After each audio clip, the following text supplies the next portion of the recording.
পরদিন আমরা হলের পুরনো মালি চাচাকে ধরলাম। তিনি ফিসফিস করে আমাদের এক পুরনো কাহিনী শোনালেন।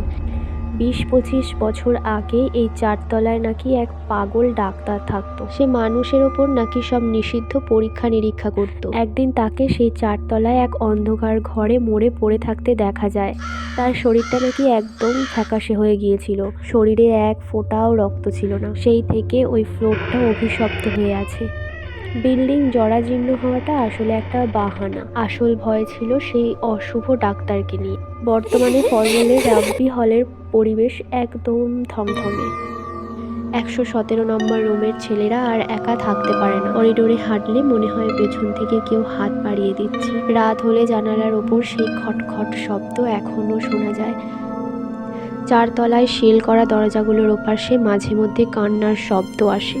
ডাক্তার হতে এসেছিলাম মানুষের প্রাণ বাঁচাতে, কিন্তু এই অশুভ শক্তির সামনে আমাদের কোনো বিজ্ঞান বা কোনো ওষুধই কাজ করছে না। তোমরা কি ফজলের রব্বি হলের চারতলায় কোনো রুমে ভাড়া নিয়ে থাকতে চাও? তাহলে কমেন্ট করে জানাও।